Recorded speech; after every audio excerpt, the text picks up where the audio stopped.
All right. Well, good afternoon. Welcome to the College of Continuing and Professional Studies webinar, Marketing Ethics and AI, Balancing Authenticity and Consumer Trust. Thank you so much for joining us today. Have you go to the next slide? Thank you. My name is Shanta Bulai, and I'll be your moderator for today's webinar. If you have future questions about this webinar or other programs we offer, the college's contact information will be on the last slide of this presentation. I'm delighted to introduce the topic for today's webinar, Marketing Ethics and AI, Balancing Authenticity and Consumer Trust. AI is reshaping how brands connect with consumers, creating new opportunities for personalization and new challenges for trust. As automation and algorithms become central to marketing strategy, maintaining authenticity and transparency has never been more critical. The webinar will examine how marketers can use AI responsibly while protecting brand integrity. You'll explore the ethical implications of AI in marketing, learn how it shapes consumer perception, and discover practical ways to build trust through genuine and ethical engagement. In this webinar, we'll examine the ethical challenges of AI in marketing, explore how AI impacts consumer trust and brand perception, apply AI in ways that preserve and enhance brand authenticity, introduce techniques for sustaining long-term customer trust, and lastly, discover ways to market with authenticity and transparency. It's a pleasure to introduce the presenter for today's webinar, Sarah Felmet. Sarah is a marketing strategist and educator with expertise in brand management, marketing operations, and content creation. She develops innovative curricula and learning experiences that integrate technology, AI, and ethical marketing practices. Sarah empowers students and professionals to apply marketing principles in real-world contexts, fostering authenticity, consumer trust, and meaningful brand connections. Sarah, thank you so much for joining us today, and I will pass it over to you. All righty, Shanta, thank you so much for that wonderful introduction. And thank you all for being here and spending your lunch hour if you're in the central time zone with us. I really appreciate your time. So just to let you know what we're going to talk a little bit about today, as Shanta mentioned, this webinar focuses on essentially how to use AI in an ethical manner. So we don't necessarily focus on the tools that are used in AI, but we're focusing on how to use those in an ethical manner, and then also how to maintain authenticity as you use those AI tools to maintain your branding and the brand image that you're trying to portray to the consumer. So real quick, our agenda for today, we just did an introduction, and again, my name is Sarah Felmet. We're going to talk a little bit about the ethical landscape of using AI. When generative AI first came on board, there was a lot of questions about how to incorporate those things ethically and how to still use, your mind, right? The creative side of you. We'll also talk a little bit about how to build consumer trust in an era of AI. A lot of consumers are very skeptical about the things that they see. For example, on social media, you would see images and people don't know if those are actual images or if they're AI generated images. People see reviews and they don't know if those are actual reviews, AI generated reviews, and so forth.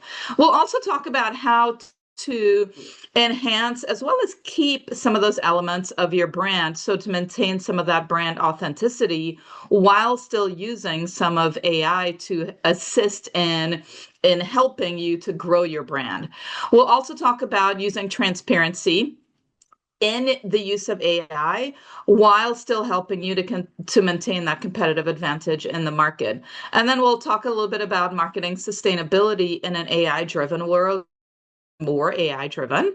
And then we'll talk a little bit about some practical examples that are out there. And then, as Shanta mentioned, we will end this webinar with questions that you may have. So once again, this webinar is going to talk a little bit about AI and how to maintain that authenticity, how to use it in an ethical manner. As Shanta mentioned, I also instruct in this world of AI and marketing and brand management, and that is one of the things that students are always cautious about in terms of education is how do we use AI, but still maintain what's authentic and still maintain what's in our minds and still maintain the human component of it. And that is essentially what this webinar is focused on. And so the first thing we're going to talk about today is the ethical landscape of AI, right? And so that's one of the things that has sort of been on the forefront of people's minds is a lot of people are hesitant to use AI because they're like, how do we maintain it? How do we maintain ethics, right? How do customers know that what we're putting out there is the truth, right? And how do we let them know that it's the truth? So we're going to talk about a couple steps or a couple options to help maintain an ethical use of AI in the world of marketing. So the first one is going to be data privacy and consent. And so when we're looking at data privacy and consent, it's important to remember that AI-driven marketing relies heavily on consumer data. And obviously that raises some ethical concerns about how data is collected, but not just how it's collected, but also how it's actually stored and used. And so for that reason, marketers need to ensure that there's some sort of informed consent or some sort of transparency when it comes to utilizing or storing customer information. And not only is that just good for the customer and for your company, but it also helps you to maintain regulations when it comes to privacy laws and so forth. And there are a couple different privacy laws out there, and it's not just in the US. The US has the CCPA, but there are privacy laws that are used in Europe and some other countries as well. So as we're dealing with a global market, that's something that's very important to remember, that when we're using AI and we're having ethical concerns or any kind of ethical dilemmas, it's important to remember that we're using it that is in a manner that adheres to those privacy regulations, not just in the US, but also globally. The second thing is transparency and disclosure. And so ethical use of AI requires transparency about when and how AI is even being used, right? And so in marketing specifically, we use a lot of AI to generate content. And so I mentioned this before when we talk about social media, that's some of the things that we see is going to be images on social media, even videos on social media, right? And we're not 100% sure if those videos are AI generated or if they're actual user generated content, for example, or if the images are even real. And so it's really important that we let customers know when and how AI is being used. And that's not just with content generation. It can also be, for example, when you are purchasing something online and you're on a website and you want to be able to ask a question and you go onto the chat, it's important for customers to know if they're actually speaking to a real person or if they're speaking to a chatbot, if it's AI generated. Some customers are absolutely okay with speaking with a chatbot, and some customers are not. Some customers still actually want that human interaction or that human component. And so it's very important that consumers should not be misled into thinking that the AI interactions are human. So it's very important that we maintain some of that transparency and let customers know if it's a human or an AI. And we'll see in the next couple of slides also that it's important to give customers the option, right? If they want to be able to actually interact with a human, they should be able to type agent or human, and somebody can pop on there. The third thing is going to be bias and fairness in the algorithms that are being generated by AI use. So AI systems can unintentionally reinforce some of those societal or demographic biases that are present in any kind of data, and it could lead to some discriminatory targeting, some exclusion, some unfair pricing practices. And so it's very important that we monitor algorithms when we are utilizing AI so that we aren't treating customers different. And that's kind of the bottom line. There have been companies out there, and this is unintentional, obviously, but it's just due to a lack of monitoring. So there have been companies out there that, as a result of using AI, and AI can pick up some of those, like I mentioned, societal or demographic biases, and they may adjust price points, right? So they may see where somebody is coming in from or where they're shopping from and their zip code that they're using. And for example, if their zip code is in a higher uh, income bracket, they may adjust the price based on that. Yes, that could actually happen. And so it's really important that we are monitoring those algorithms so that things like our price points, for example, stay straight across the board. We can use it for targeted marketing, and there's nothing wrong with that, but it's important that we don't exclude a part of the market when we're doing. The fourth thing I wanted to mention is accuracy and misinformation. So AI generated marketing content can spread inaccurate misleading claims if they are not properly reviewed, right? And this can create some ethical or even legal issues for that brand. As you know, I mean, I'm sure everybody that's on this webinar or will be listening in has used ChatGPT at some point in time, right? And we use ChatGPT for so many different things nowadays. It's become very commonplace in the world of AI. But it's really important for us to double check the information that is coming on ChatGPT or any other AI that we're using. And for that reason, when we look at it in marketing, it's also important for us to check and make sure that any content that we're generating with AI that represents our company or even represents yourself as a brand, that you are making sure that that information is accurate for the consumer. The fifth point is accountability and responsibility. So companies must remain accountable and take responsibility for if there are any unethical actions that do happen.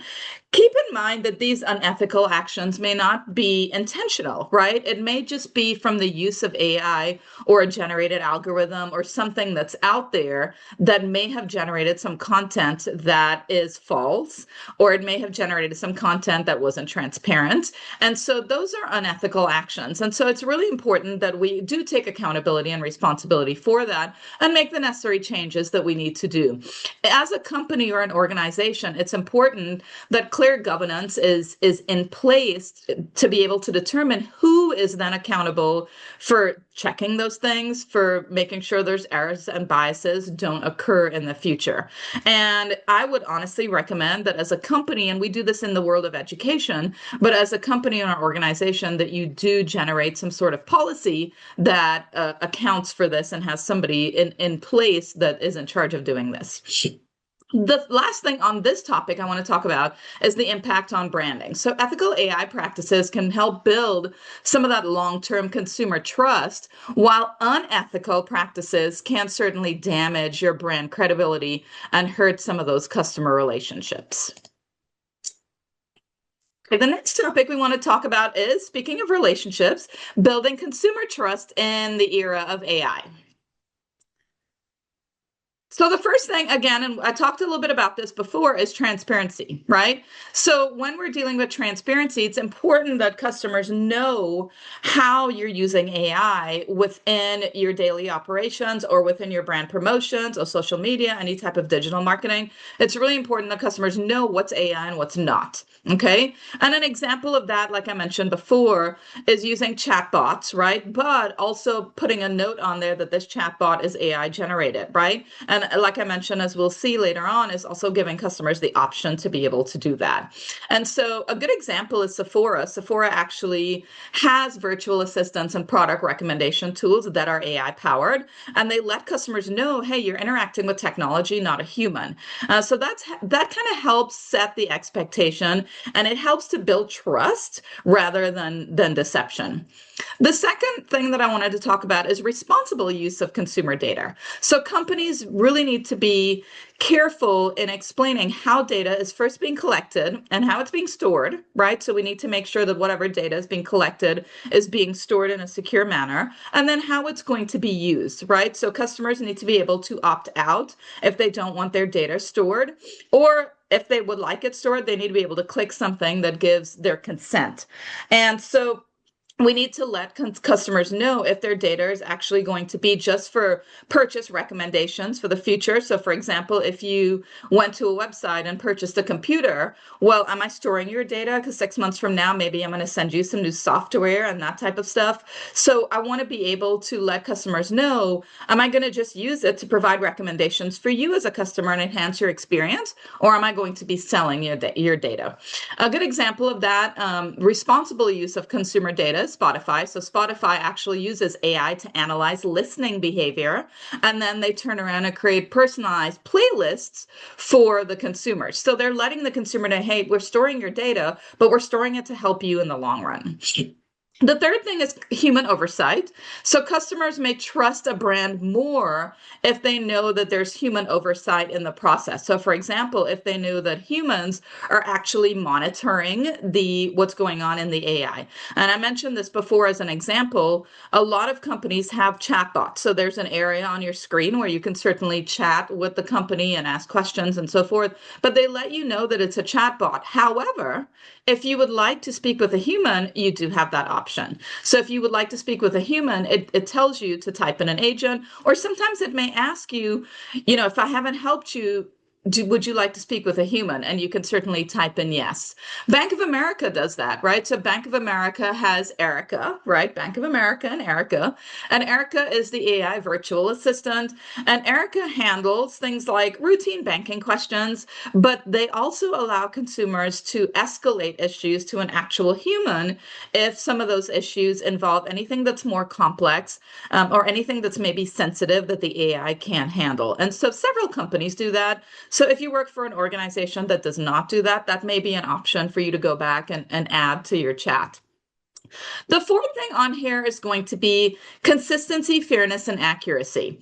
So AI information should be consistent and unbiased. So anything that you're putting out there, obviously in the world of marketing, we target different consumers, right? So not all of our products are going to target the same market, which is fine, but we want to make sure that whoever we're targeting within our target market, that any content we're generating is going to be unbiased. So we also want to make sure that anything we're doing, we're giving everybody the opportunity to do things like that. And so, for example, if we're giving the opportunity for customers to enter into a contest, we want to make sure that even though AI may be running that for us and it may be generating who's winning and so forth, that we're giving everybody the opportunity to participate in that.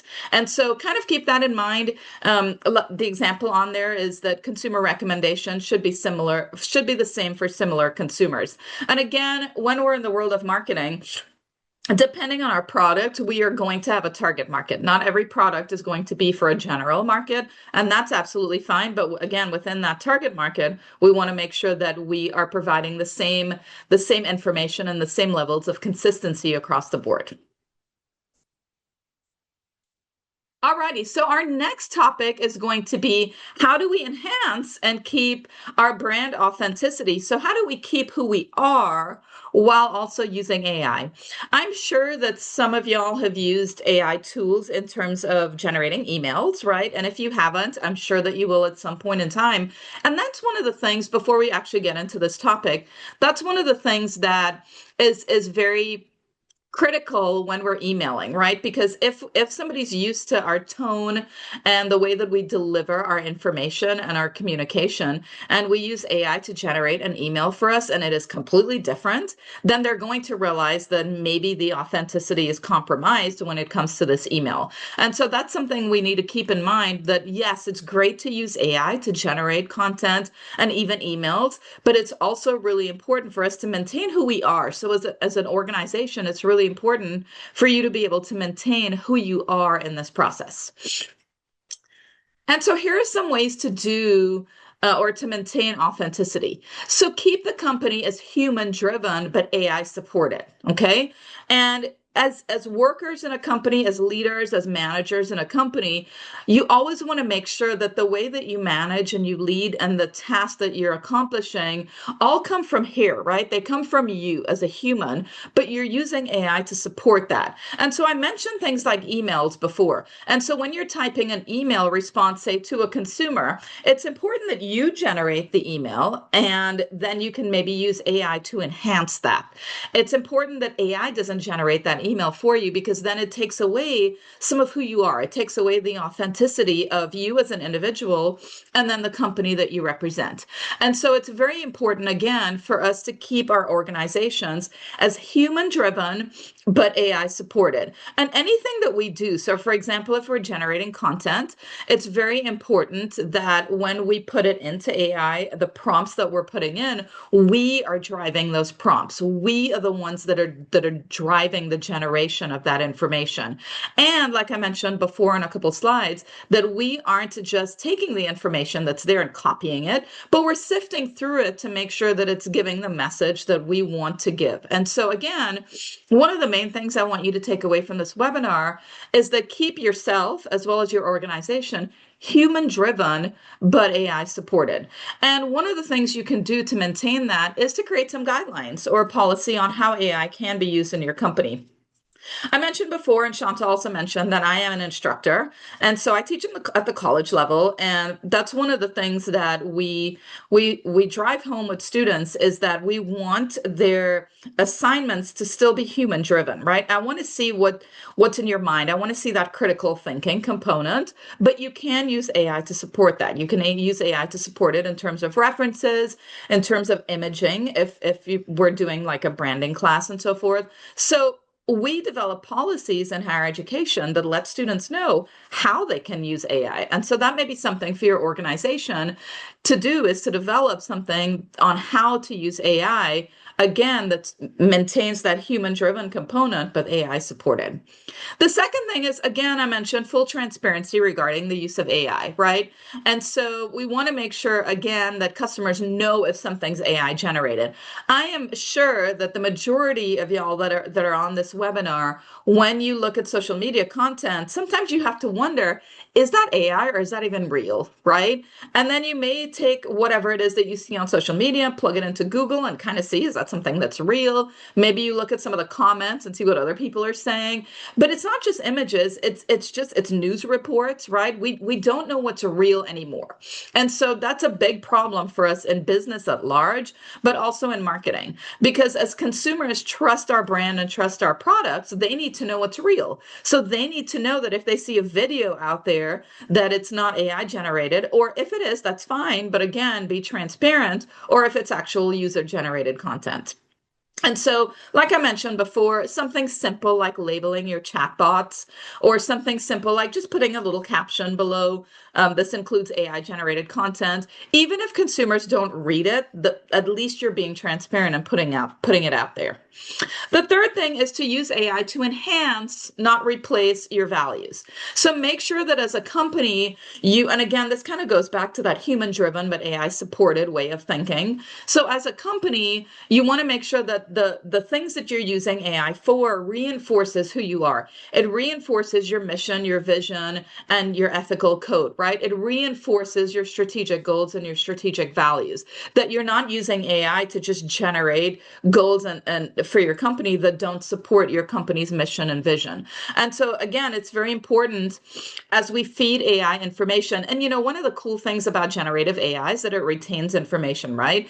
And it's cool and scary all at the same time. But as it retains information, it's going to remember, if you're using it to help you generate things for your business, it's going to remember your values and your mission and your vision. And so you may not necessarily have to put that in all the time, but it's important that even if you don't, that you're reading the information that's coming out so that you're able to determine, can I use this or can I not, right? And so that's the example on there is, we're training our AI systems to provide information that feeds into our values. It's kind of like going back to the email example that I gave before. When we're looking at emails, and if you've ever used AI to enhance or kind of change the tone of your emails, it's training the system on what you like and don't like. So, for example, I may type an email and I may plug it into an AI system, whether it's ChatGPT, Perplexity, anything like that. I may plug it in there and say, hey, can you rephrase this for a warmer tone, right? And so when it rephrases it for a warmer tone, I want to make sure that I do read the information again, because I still want to maintain my level of authenticity, right? I don't want that completely out the window. So I still want somebody that's reading this email that says, yeah, this is from Sarah, because they know who I am and they know how I would communicate. But as I go through emails and as I've used AI, and I've used AI for years now, as I'm sure several of you guys have, it trains it, right? So every time I plug something in to say ChatGPT, for example, it's going to remember the things that I liked and didn't like. But even though it's remembering it and you're training the AI system, it's still important that you're reading everything that's coming from there so that you are then able to determine, do I want to use this email? Do I want to change this one line in the email? Again, human driven, AI supported. The last point on this is to prioritize your authenticity. And so you want to monitor any outputs that AI is doing. And this is largely for content generating. So for example, I may have AI that generates content weekly, right, for me to put on my social media.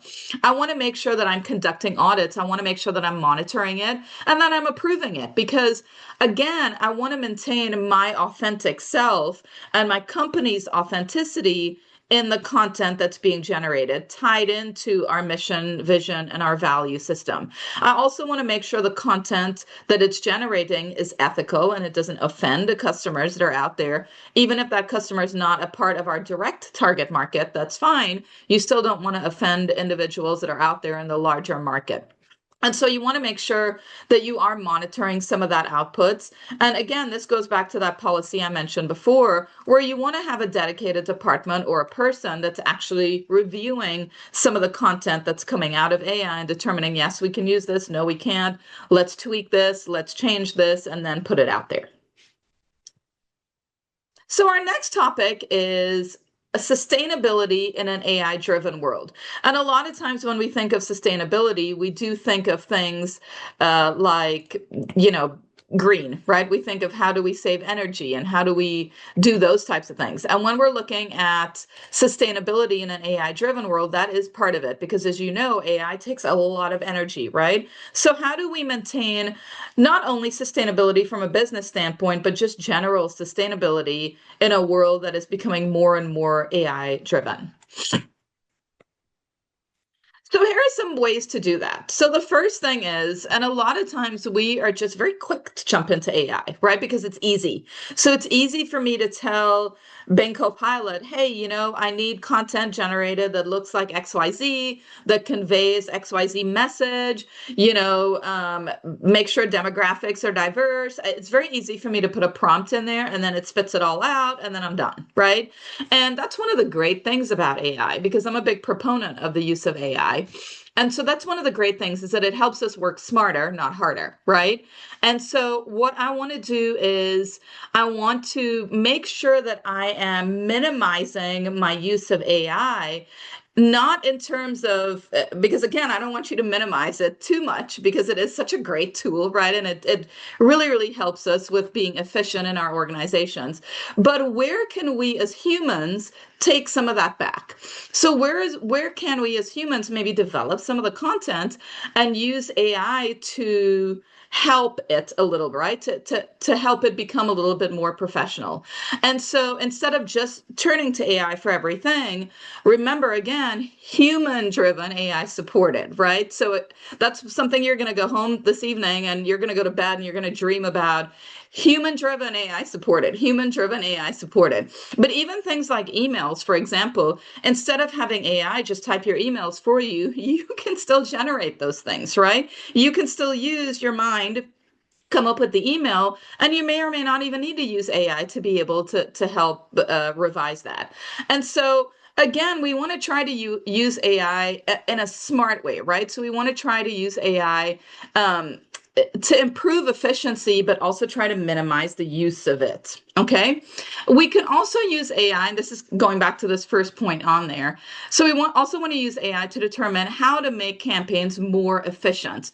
And this can help with budgeting. So in any marketing agency, and I'm sure the majority of you guys are involved in marketing, but any marketing, advertising, branding type of agency, I want you to think about when you're dealing with marketing campaigns.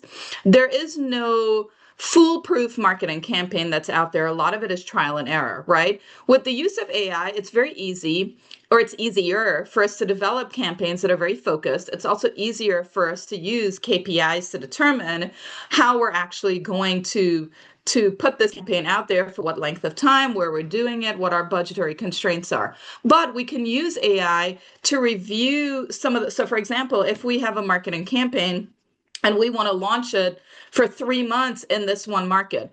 AI can tell us if this is actually a sustainable thing to do.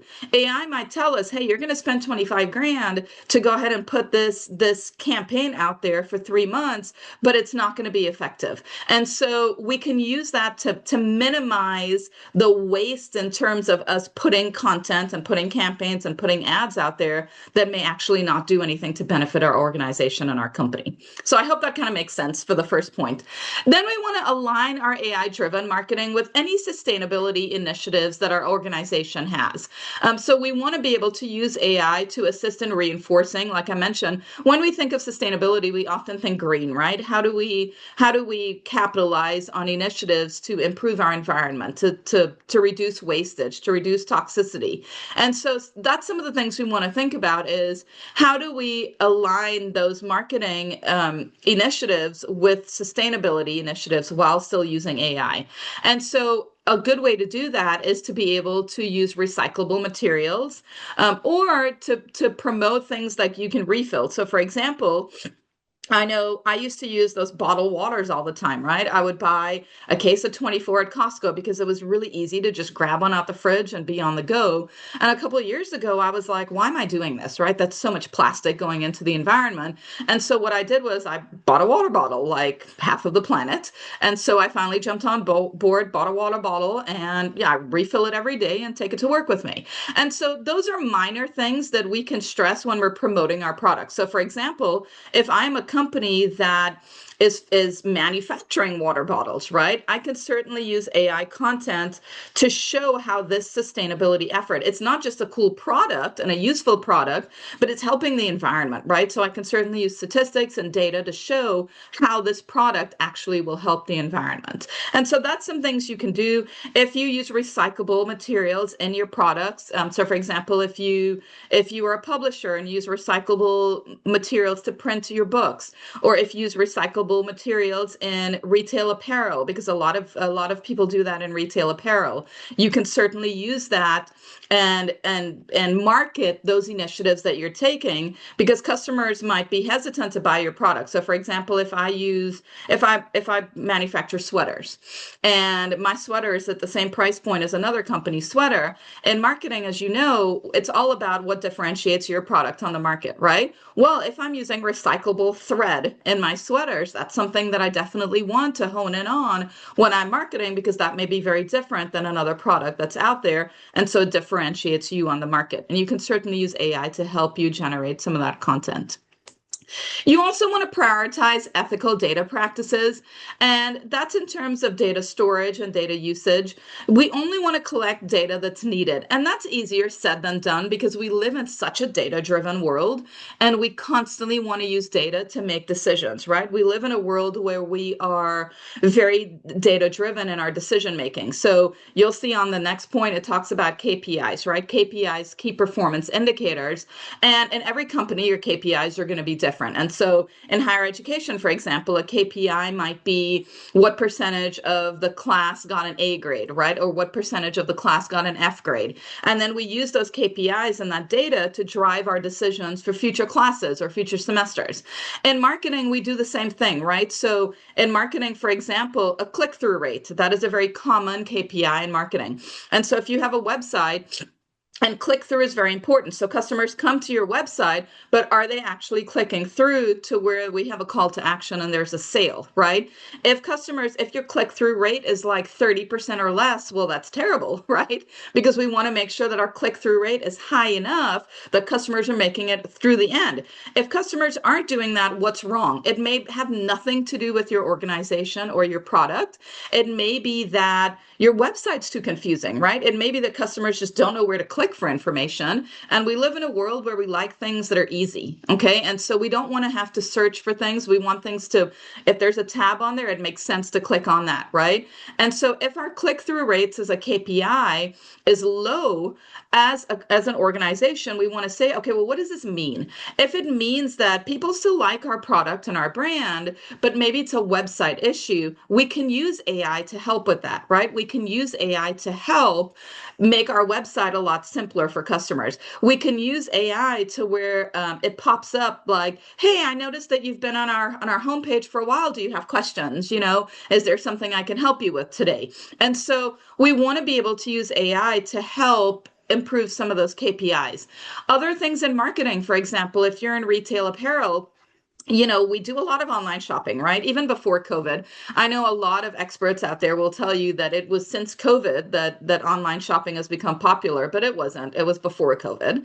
And so even now, we still do a lot of shopping online because we're just busy, right? Nobody has time to necessarily leave work, go to the grocery store, go buy a pair of jeans. We just want things that come to our door, which is fine.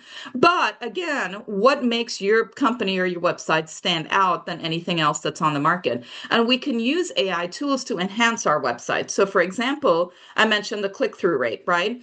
Well, if you're in retail apparel and you have a tool that's on there where someone can take a picture of themselves and upload it to a website and basically dress themselves to see how they would look, using tools like that, using VR and AR technology, which is a whole other topic, but using VR and AR technology in websites can certainly help improve some of those KPIs, like those click-through rates. You'll see, and as you look through KPIs, so there's another famous one, the ROAS, which is advertising, right? So how much you're spending on advertising in terms of the money that you're getting back for it. So if you spend 10 grand on advertising, is that actually giving you back 10 grand? Not that we just want that break even, right? We want that to be tenfold, but are you actually getting that money back? And all of those things AI can certainly help with. And so we can maintain that sustainability in the world of business by using AI to enhance what we're doing. Again, human-driven AI supported, right? So these are human initiatives, but we're using AI tools to help do that. So this kind of led into the fourth point on there, where we're looking at measures of performance. And so we want to move just beyond. I mentioned a lot about KPIs and things like click-through rates and ROAS and so forth.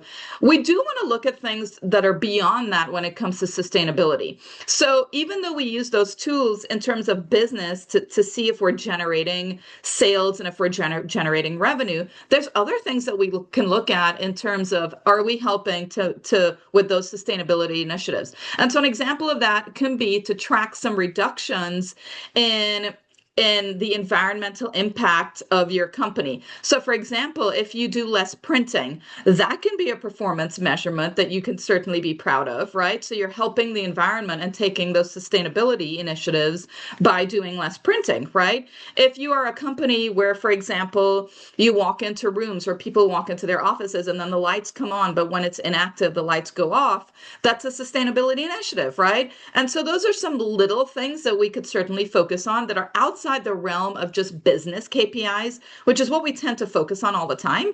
But those are some other little things that AI could certainly help us track. So again, we can use AI in a very effective manner that tells us, hey, you're doing such a great job in the business world, but here's where you're also doing a good job. You're doing a good job on the environmental side and sustainability initiatives, or here's where you can also have some improvements and where we can kind of, tighten things up a little bit. All right, so on to our practical examples. And I have two that I just wanted to share with y'all today. And so the first one is going to be on Unilever, I believe. So Unilever. So in Unilever, if you don't know what Unilever is, there's just a small blurb about it. It's a global consumer goods company that's known for brands like Dove, which you probably know Dove, Ben& Jerry's, the ice cream, Love Beauty and Planet. So there's a lot of brands that fall under Unilever. And they have actually been using AI in marketing and sustainability efforts in ways that help to reinforce some of those ethical practices and sustainability commitments. So how do they actually do that? Well, there's three things that they do. The first thing is going to be personalized sustainability messaging. Yes. So personalized sustainability messaging. And this is where kind of the data storage comes in a little bit. So Unilever actually uses AI analytics to understand consumer preferences and behaviors. It enables them to tailor marketing content that highlights some of the environmental and ethical attributes of its products. So, for example, they use carbon neutral production, right? So they're able to use AI to help tailor messages that focus on that. They also use recyclable materials in their packaging. And again, they're able to use AI to kind of add that to the messages that they're sending out to the consumer.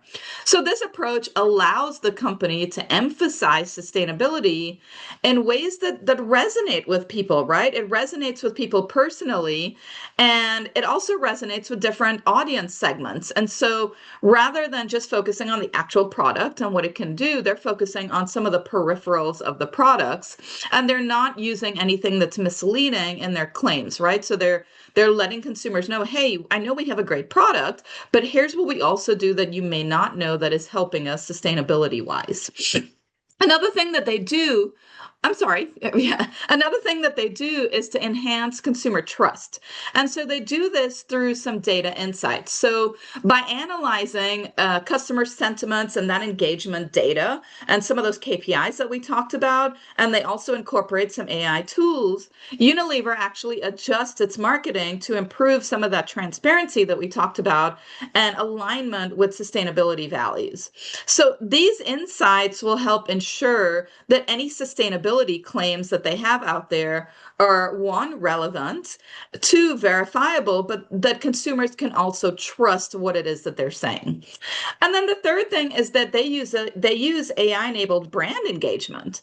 And so Unilever has a lot of AI powered tools, or powered solutions, I should say. And so one of the things that they use are the chatbots, like we were talking about. And so those are AI generated chatbots, right? But they also have the opportunity for customers to speak with an actual human being. But they also have personalized recommended engines. And what that does is it helps communicate the product benefits to consumers both clearly and responsibility. So, for example, consumers that are interested in an eco-friendly product can receive some tailored recommendations for them that explain some of the sustainability features of the products in detail. And that reinforces not only the actual product and helps with marketing effectiveness, but it also reinforces some of that ethical transparency. And now we'll look at the second example. So the second example is kind of wah, wah. It's kind of a what went wrong example, right? And we don't like to look at things as a negative thing in marketing, right? Everything is an opportunity for improvements. And so anytime we look at our company and we have the positives, and you probably all know what a SWOT analysis is, but every time you look at the positives and the strengths, it's always important for you to look at your areas of weaknesses. Not to say that, okay, this is what you did wrong or bad, but these are areas that we can improve on, right? And so let's look at McDonald's. So in late 2025, McDonald's Netherlands released AI-generated Christmas ad intended to humorously depict holiday chaos and relief through its products. Instead, the campaign was widely criticized for unsettling visuals, tone-deaf messaging, and a lack of that warmth that we associate with Christmas during the holiday season. And so the brand ultimately pulled the ad from YouTube after some significant negative feedback. And again, when we're looking in the world of marketing and business, yes, things are going to go wrong. You're never going to be an organization that is 100% effective, right? And so we want to look at the things that are going wrong and use those as areas for improvement. So let's look at what went wrong, right? And what we could be improving on. So the first thing that went wrong was the lack of human oversight. So I mentioned that before. Human driven, AI supported. Again, you're going to dream about that tonight. Human driven, AI supported. So there was a lack of human oversight and just a lack of that human emotional input in there, right? And so when we're looking at what went wrong with McDonald's, it's the AI generated content that failed to capture that emotional tone, especially during the holidays, and cultural sensitivity that you need for a holiday campaign.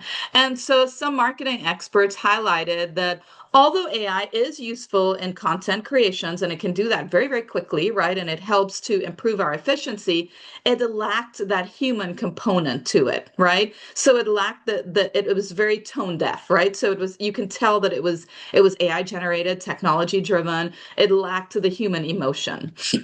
The second thing that went wrong is the perception of the ad as being a gimmick. So audiences viewed the campaign as just a superficial use of AI rather than conveying a thoughtful message and maintaining authenticity and building consumer trust. And so we talked about that in this webinar.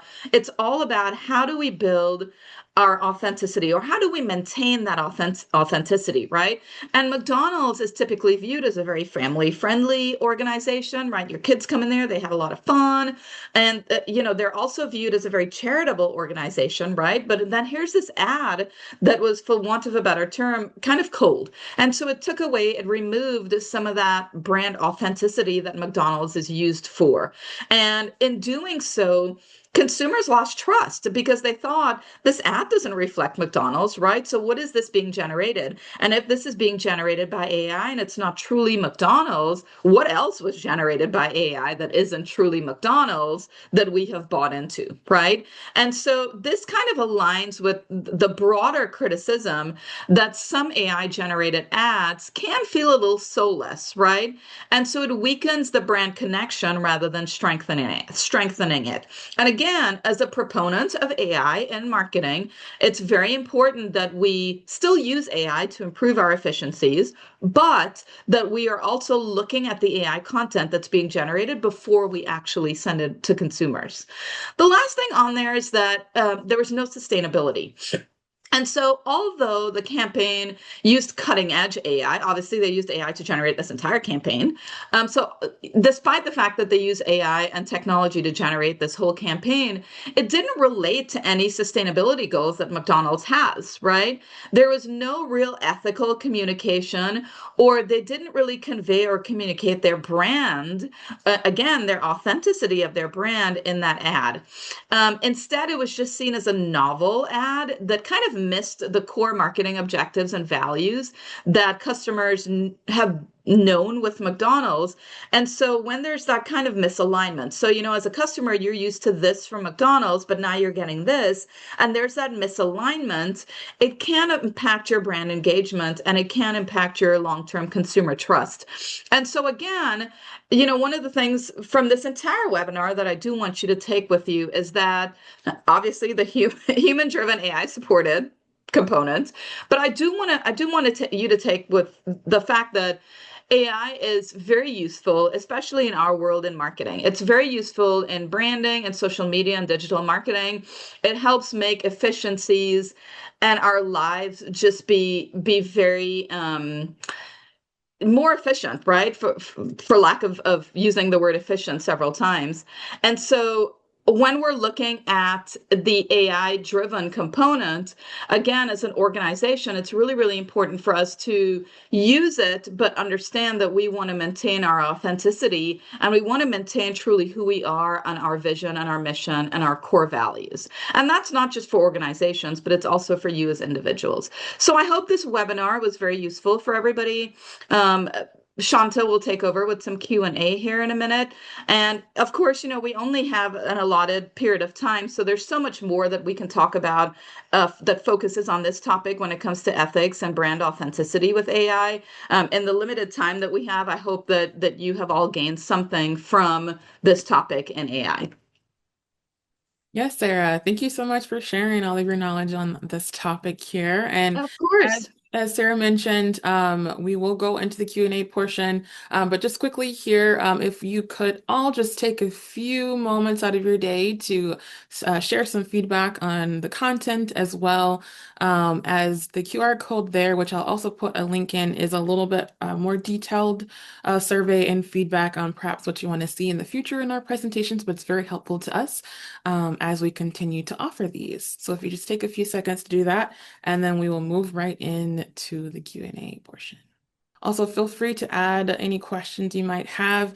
Additionally, if you have more specific questions, maybe you want more advice from Sarah, feel free to reach out to ccapsinfo@umn.edu, and we'll pass those questions over to Sarah. And she does also, as I posted in the chat, teach within our marketing management certificate.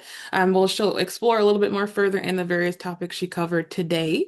So this is going to be more of just highlights, kind of more topic specific. But that will get a lot more in depth if you are interested in learning more.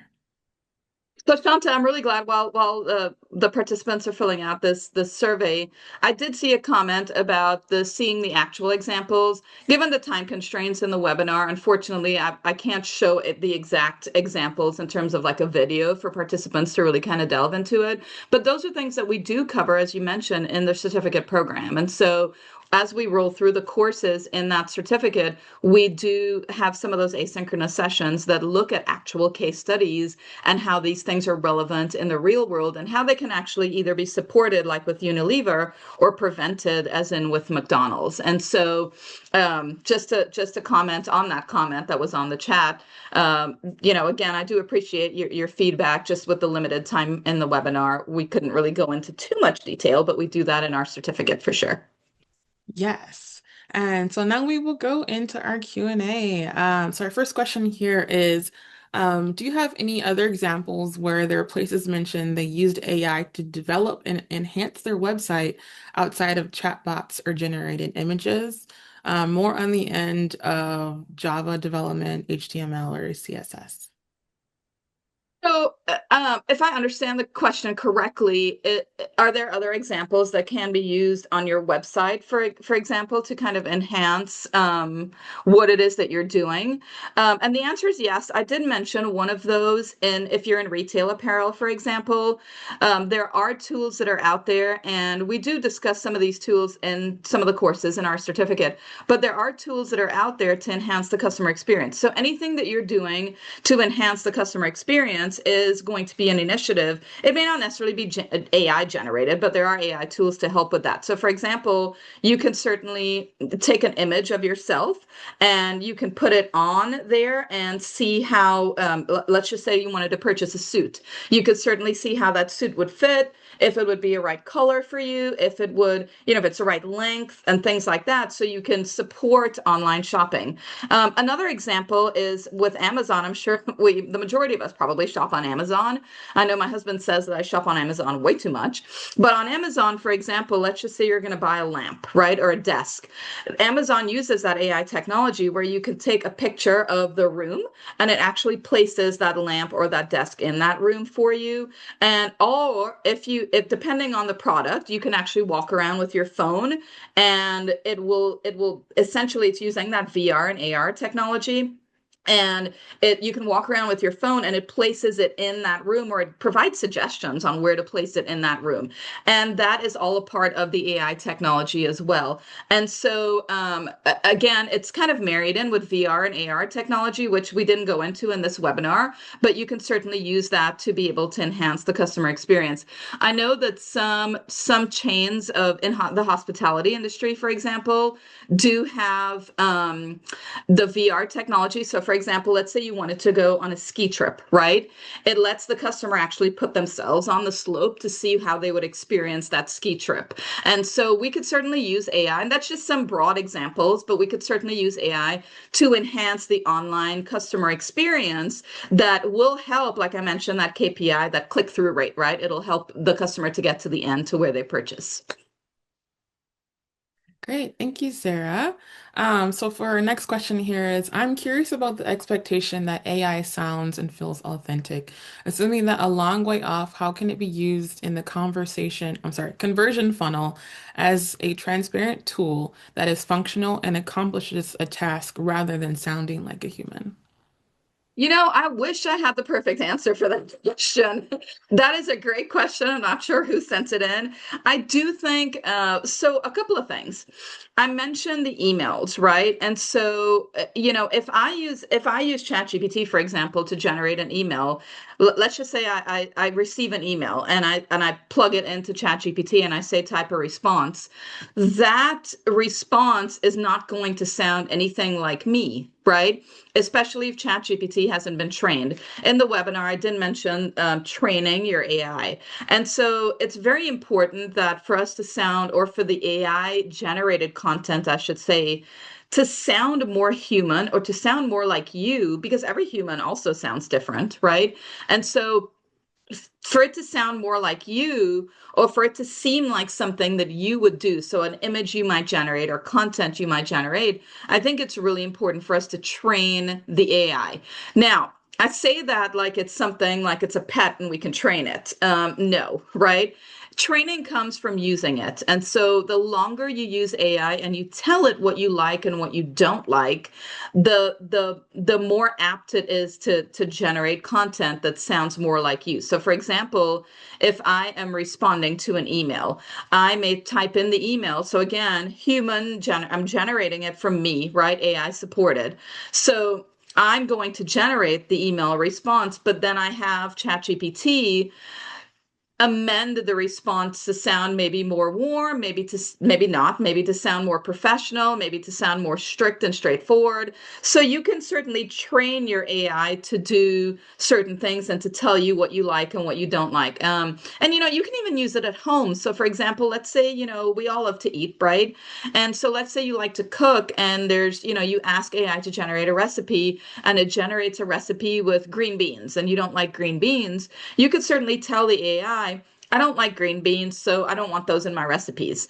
And what it would do a year from now, when you ask it for a recipe, it's not going to give you one with green beans, right? And so to answer that question, again, I don't think there's a way to make it foolproof in having it just be human sounding or human generating. I think the more you use it and the more that you train it, it does become more like you, because it learns the things that you like, and it learns your idiosyncrasies and your nuances and how you would respond to people and the types of things that you would generate.